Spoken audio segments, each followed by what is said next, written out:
Subscribe कीजिए learn triple E channel को और प्रेस कीजिए इस बेल आइकॉन को ताकि आप देख सकें लेटेस्ट वीडियो सबसे पहले। हेलो दोस्तों, लर्न ट्रिपल ई चैनल पर आपका एक बार फिर से स्वागत है। मैं हूं आपका दोस्त जगदीश जोशी। दोस्तों, इस वीडियो में हम डिस्कस करेंगे वीएफडी के बारे में कि वीएफडी होता क्या है, इसको हम कहां पे यूज़ करते हैं, इसका वर्किंग प्रिंसिपल क्या है, कंस्ट्रक्शन क्या है, हम सब कुछ इसके बारे में डिटेल में जानेंगे। तो आप इस वीडियो को पूरा जरूर देखिएगा ताकि आप कुछ भी मिस ना कर दें।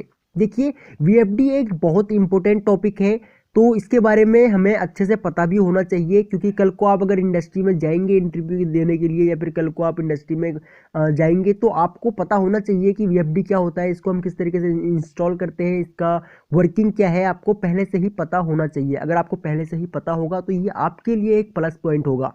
ठीक है, तो चलिए इस टॉपिक को स्टार्ट करते हैं। तो सबसे पहले हम वीएफडी की अगर फुल फॉर्म देखें तो वीएफडी की फुल फॉर्म होती है वेरिएबल फ्रीक्वेंसी ड्राइव। तो इसके नाम से ही हमको पता लग रहा है कि ये जो मशीन है, यानी कि जो ये वाली एक छोटी सी हमारी मशीन है, ये फ्रीक्वेंसी को वेरी करती है। जो हमारी इंडिया में नॉर्मल फ्रीक्वेंसी है वो 50 हर्ट्ज है ना। तो ये जो मशीन है ये उस 50 हर्ट्ज को 100 भी कर सकती है और 20 या 30 10 हर्ट्ज इतनी भी कर सकती है ना। तो ये वेरी कर सकती है उसको, ये इसका मतलब इसका एडवांटेज है। ठीक है, तो मेन इसका वर्क तो फ्रीक्वेंसी को ही वेरी करना है, लेकिन और भी इसके काफ़ी एडवांटेजेस हैं, वो हम आगे डिस्कस करेंगे। जो हमारी 3 फेज इंडक्शन मोटरें होती है उनको हम कंट्रोल करने के लिए, यानी कि उनको हम प्रोटेक्ट करने के लिए नॉर्मली हम स्टार्टर का यूज़ करते हैं। जो हमारा डीओएल स्टार्टर होता है या फिर हमारा स्टार डेल्टा स्टार्टर होता है वो हम यूज़ करते हैं। लेकिन उन स्टार्टरों का एक डिसएडवांटेज ये है कि उन स्टार्टरों से हम मोटर की स्पीड को वेरी नहीं कर सकते, उसकी स्पीड को कंट्रोल नहीं कर सकते। जब हमारी मोटर, जो मान लीजिए हमने स्टार डेल्टा यूज़ किया तो फर्स्ट टाइम हमने स्टार में चलाने के बाद कुछ सेकंड के बाद हमने उसको डेल्टा में कन्वर्ट कर दिया। तो डेल्टा में कन्वर्ट करने के बाद जो उस मोटर की जो फुल इफिशियंसी है, मतलब कि रोटेट होने की, तो वो हम उसको सिर्फ उतने तक ही रोटेट करवा सकते हैं। हम अगर चाहते हैं कि हमें स्पीड इसकी कम करनी है या फिर ज़्यादा करनी है तो हम इसकी स्पीड को वेरी नहीं कर सकते, है ना। ये हमारा एक डिसएडवांटेज है जो हमारे स्टार्टर है उनके साथ। लेकिन अगर हम वीएफडी की बात करें तो वीएफडी में हम स्पीड को अपनी इंडक्शन मोटर की वेरी कर सकते हैं। हमें जिस टाइम जितनी स्पीड की ज़रूरत है हम उतनी ही स्पीड इस ड्राइव से हम ले सकते हैं। वो हम कैसे करेंगे वो हम आगे डिस्कस करेंगे। ठीक है, तो ये इसका एक तरीके से आप छोटा सा वर्क कह सकते हैं। अगर मैं छोटा सा आपको एक एग्जांपल दूं तो जब ट्रेन स्टेशन पे रुकी रहती है, यानी कि आजकल जो हमारी ट्रेनें हैं वो लगभग सारी ट्रेनें हमारी इलेक्ट्रिसिटी से चलती है ना, बिजली से चलती है। तो जब मैं आपको एक छोटा सा एग्जांपल दूं कि जब ट्रेन जो अगर स्टेशन पे रुकी हुई है ना, क्योंकि जो ट्रेनें होती है हमारी वो भी 3 फेज इंडक्शन मोटरों से ही चलती है। पहले का टाइम था जब ट्रेनें डीसी मोटर से चला करती थी, यानी कि डीसी सप्लाई से चला करती थी। लेकिन आज के टाइम में जो जो ट्रेनें हैं हमारी वो 3 फेज इंडक्शन मोटर से चलती है। तो उन जो ट्रेनें होती है वो स्टार्टिंग में मतलब कि जब स्टार्ट होती है तो बिल्कुल कम स्पीड से, है ना, मतलब कि 0 स्पीड से वो फिर अपना स्पीड बढ़ाती जाती है। तो उसमें क्या होता है कि जो उसके अंदर जो मोटर लगी होती है हमारी 3 फेज इंडक्शन मोटर, तो उसका यानी कि वो भी स्टार्टिंग में क्या होता है धीरे से चलती है और चलने के बाद एक टाइम ऐसा होता है कि वो फुल आरपीएम पे चलने लग जाती है। तो इसका जो मेन मोटर, मतलब कि इस मोटर को रोटेट करवाने का जो काम है, यानी कि जो उसकी स्पीड जो कंट्रोल करने का जो काम है वो इसी वीएफडी का है। यहाँ पे तो एक छोटी सी वीएफडी दिखा रखी है हमने, लेकिन जो ट्रेनें होती है वहाँ पे बहुत बड़ी वीएफडी होती है। उनका वर्किंग तो सेम यही होती है, लेकिन कंस्ट्रक्शन जो है वो बिल्कुल कंस्ट्रक्शन भी मतलब कि वर्किंग सेम यही है, कंस्ट्रक्शन सेम यही है, लेकिन जो उसका साइज है और जो उसकी कॉस्ट है वो इससे बहुत ज़्यादा है। ठीक है, लेकिन मेन जो वर्क है वो सेम यही है। ठीक है, तो यहाँ पे मैंने आपको ये डेल्टा की ड्राइव दिखा रखी है। बाकी अगर हम कंपनीज की बात करें तो ये डेल्टा में होती है, सीमेंस, मित्सुबिशी और भी काफ़ी कंपनीज में हमारी ड्राइव हमको अवेलेबल होती है। लेकिन अगर हम इसके वर्किंग और कंस्ट्रक्शन की बात करें तो डेल्टा काफ़ी इजी है, इसको इंस्टॉल करना इजी है। इसके फीचर्स काफ़ी ज़्यादा फीचर्स देती है ये, और ये मतलब कि ज़्यादा कॉस्टली भी नहीं पड़ती अगर हम बाकी से कंपेयर करें और क्वालिटी की बात करें तो। ठीक है, तो अब जैसे कि मैंने आपको बताया था वीएफडी की फुल फॉर्म हमारी वेरिएबल फ्रीक्वेंसी ड्राइव।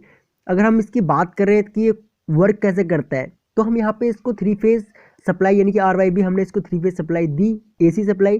तो ये क्या काम करता है, यहाँ पे इसका एक रेक्टिफायर होता है जो इसको AC को DC में कन्वर्ट करता है। DC में कन्वर्ट करने के बाद यहाँ पे एक फिल्टर लगा होता है, यानी कि यहाँ पे कैपेसिटर लगे होते हैं काफ़ी सारे। वो कैपेसिटर इसको फिल्टर करते हैं उस DC सप्लाई को, और फिल्टर करने के बाद यहाँ पे उस DC से इसको दोबारा से AC में कन्वर्ट किया जाता है बाय हेल्प, मतलब कि इन्वर्टर की हेल्प से। ठीक है, यानी कि इन्वर्टर उस DC को AC में कन्वर्ट करता है, और AC में कन्वर्ट करने के साथ ही यहाँ पे हमारे 6 हम IGBT लगा के रखते हैं। उन IGBT से ही हम फ्रीक्वेंसी को वेरी करवाते हैं। ठीक है, वो हम कैसे वेरी करवाते हैं वो हम आगे बताएंगे आपको। ठीक है, और यहाँ से हमको जो आउटपुट है ये 3 फेज आउटपुट मिल जाता है, लेकिन ये 3 फेज आउटपुट जो होता है हमको ये वेरिएबल फ्रीक्वेंसी के साथ होता है। हमको जिस टाइम पे जितनी फ्रीक्वेंसी की ज़रूरत है या फिर जिस टाइम पे जितना आउटपुट में वोल्टेज की ज़रूरत है, ये ड्राइव हमको उतना आउटपुट में दे देता है। ठीक है, तो जैसे कि मैंने आपको बताया था यहाँ पे, है ना, यहाँ पे एक ब्लॉक डायग्राम में AC को DC में कन्वर्ट करता है, फिर DC फिल्टर करता है, और फिर DC को AC में कन्वर्ट करता है। तो सेम यहाँ पे यही प्रोसीजर है।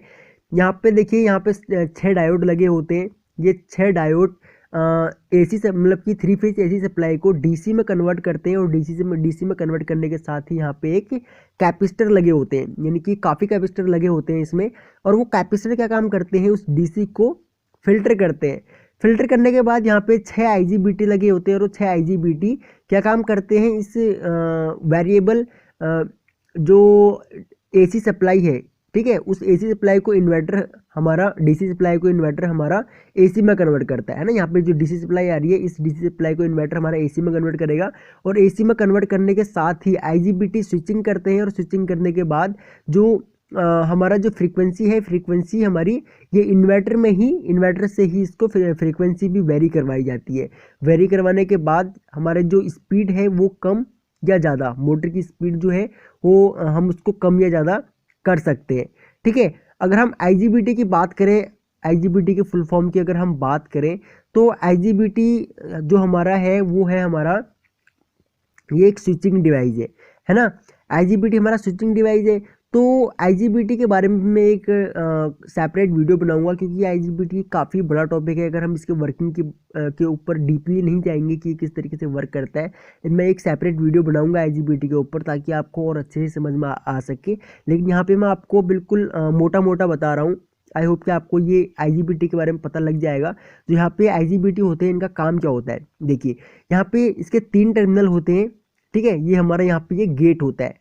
ओके, तो ये गेट क्या काम करता है, देखिए अभी यहाँ पे आपको दिख रहा होगा, जो ये वाला टर्मिनल है, यहाँ पे इससे शॉर्ट नहीं है, यानी कि ये स्विच ऑफ है ना। और अगर हमने यहाँ से इसको सप्लाई दी तो ये सप्लाई आउटपुट में नहीं निकलेगी। क्यों नहीं निकलेगी, क्योंकि यहाँ पे जो इसका जो टर्मिनल है ये ऑफ टर्मिनल है। ठीक है, ऑफ है। तो अब होता क्या है कि जब हम इसको पॉजिटिव सप्लाई यहाँ से देते हैं, किसी मतलब कि एक अलग इसके जो गेट को अलग से हम इसको सप्लाई देते हैं, तो होता क्या है, यहाँ पे ये मान लीजिए हमने यहाँ पे स्विच ऑन किया तो इस गेट को सप्लाई मिली, और गेट को सप्लाई मिलते ही ये जो इसका ये वाला जो टर्मिनल है ये यहाँ पे शॉर्ट हो जाता है, और सप्लाई हमारी यहाँ से इसको मिलने लग जाती है, यानी कि आउटपुट तुरंत मिल जाता है।